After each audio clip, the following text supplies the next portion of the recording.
G'day, it's fugitive Australian journalist Shane Dowling from the website and YouTube channel Kangaroo Court of Australia. Now, Labor Party elder Bob Carr has gone on social media and advised Labor Party supporters to vote for the Liberal Party at the up-and-coming by-election in Farah to try and block out One Nation from winning the seat. But when you have a closer look at it, it doesn't make sense. So I thought it was worth a video and also an article because the political landscape is changing at a rapid pace in Australia. Now, Bob Carr's statement could have been an off-the-cuff remark he's made at home on social media, or it could be a deliberate road test for the Labor Party, testing the landscape, seeing what supporters think about that. So I'll put some screenshots up on screen and read them out to you and give you the background. Then we'll have a look at the current situation in the federal government and try and analyse what might be happening or what might not be happening. Now, the first screenshot is Bob Carr on February the 14th. He said, Labor should do anything it can to prevent One Nation winning Farah. Yes, throw our votes behind the Liberal. Don't want Australian decency wrecked by race prejudice that makes migrants feel disliked and isolated and sullies our international character. Now, just some of the background. Former federal coalition leader and Liberal Party leader, Susan Lane, lost the leadership last Friday, and she's announced in a couple of weeks she'll resign. So that means there's going to be a by-election of Farah, her seat of Farah, in the next couple of months. But it's worth noting the person who came second at the federal election last year, in May last year, is Michelle Milthorpe, and she's an independent. So the chance of someone from One Nation winning the seat isn't great anyhow, although they have been rising rapidly in the polls. And just some background on Bob Carr, he was former New South Wales Premier from 1995 to 2005, and he was a federal Foreign Affairs Minister from March 2012 until September 2013, so roughly 18 months. Now, when he posted the comment on X a few days ago advising Labor Party supporters to vote Liberal at the Farah by-election, regular ex-commentator Ronnie Salt wrote this: ridiculous, ranting old fool who can't read polling results that are available to anyone to access in 3 seconds. The independent Michelle Milthorpe came in second. Michelle Milthorpe has just nominated again. But here you are ranting about voting for the Liberals. Get in the bin. And if you have a look at the screenshot up on screen now, 2 candidate preferred for Farah at the federal election in May 2025. You've got Susan Lane, received 56.19% of the two-party preferred vote, and Michelle Milthorpe received 43.81% of the vote on a two-party preferred basis. So the real threat to the Liberal Party in the seat of Farah is not One Nation, it's an independent. And that's what Ronnie Salt thought of first. And that's what the prophet Marcus Pizza wrote on X. I think he knows they're always an old coalition partners over independence, that is. One Nation is a convenient excuse.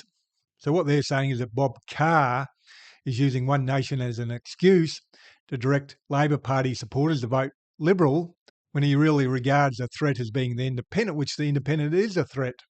And moving forward is probably always going to be the biggest threat to the Labor Party in the next 5 to 10 years at least anyhow. Because the screenshot you got up on screen now, you got the federal government. Labor have 94 seats in the federal government. Opposition, Liberal and National, have 42 seats. Liberal 28, National 14. But if you ever look at the crossbench, the Greens have got one, Katter's Australian Party got one, Centre Alliance has one, One Nation has one, which is Barnaby Joyce. It's not really a One Nation seat in the context that he was voted in as a national. Come the next federal election, he's moving to the Senate. So they'll have no seats starting off the election, and they quite possibly might win a few seats, who knows. But where they stand a big chance is in the Senate, where they quite possibly pick up a few seats. But have a look at the independents on 10. They've been consistent for a couple elections, and at the last federal election, there's probably another 2, 3, maybe even 4 seats. They're very close to winning. A couple of seats came down to the last couple hundred votes. And the Labor Party advisors would be advising the senior politicians in the Labor Party that they've got a huge problem with independents moving forward, because the people deserting the Liberal and National Party are going to One Nation. They're not going to the Labor Party. So while the Labor Party might be holding their vote to a degree, they've been losing votes the last 20, 30, 40 years, the same as the Liberal Party and Nationals. And at the next federal election, they'll likely lose more votes like they have been for the last 20, 30, 40 years. So while One Nation are looking like a big threat in the upper house, the Senate, at the moment, they probably haven't got enough votes to win too many seats in the lower house, but the independents do. So back to the seat of Farah, Michelle Milthorpe. She'd have to be the front runner to win that seat. And the Labor Party would be very worried because Michelle Milthorpe wins, that sends a message right around the country to other potential independents and independents that come close last year. Hey, tide is turning. Run again if you came close last year. And if you're an independent considering running for the federal election, run. Because Michelle Milthorpe is showing you that you can win. And that'd be a great concern to the Labor Party, because it's not too hard for the independents in the lower house to go from 10 to 15 or 20 seats, then throw in a few Green seats in the lower house and maybe a few One Nations, and maybe the Liberal Nationals might win one or two more seats back. Then all of a sudden you've got a big problem for the Labor Party.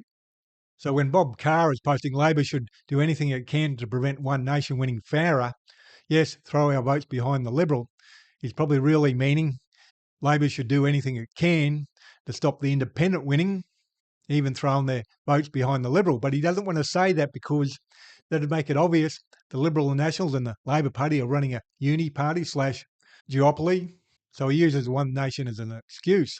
Now, I'll have a full article up on this issue tomorrow, Thursday, the 19th of February, 2026, on my website, Kangaroo Court of Australia. So make sure you visit the website, or you can go there now and click on the subscription button on the bottom right-hand corner. It's free, and subscribe with your email address. That way you get notified when I publish a new article. And I'm an independent journalist, and I'm 100% crowdfunded from viewers like yourself. And 12 weeks ago, I launched a campaign with a simple goal: find 200 new monthly supporters, so I can keep on doing this work as a fully independent journalist, running this website and YouTube channel without corporate backing or paywalls. Since then, 125 wonderful people have stepped up and become monthly supporters. That's huge, thank you. We're now at 75 to go. If you've been enjoying the work and aren't yet supporting monthly, I'd be incredibly grateful if you consider joining them. Here's the situation. Like most independent journalists, I'm basically a one-person small business. Right now, a lot of us are feeling the squeeze, just like many small businesses and households are. To stay afloat and keep bringing you the reporting I do, I need roughly 200 more people chipping in, well, 75 now, whatever they can comfortably afford each month. Anything from $3 to $100 or whatever suits your budget makes a real difference. There's no lock-in, you can cancel or adjust at any time. If that feels doable for you right now, you can see all the donation options on the donations page, and there's a link for the donations page below this video on YouTube. Your support, whether it's a monthly donation or one-off donation or just sharing my work, is what keeps independent voices like this one alive. And please do your bit and help shine a light on corruption and share this video on social media. And please hit the like and subscribe button and notification button. That way you get notified when I publish new videos. Other than that, thank you for your time and have a good day.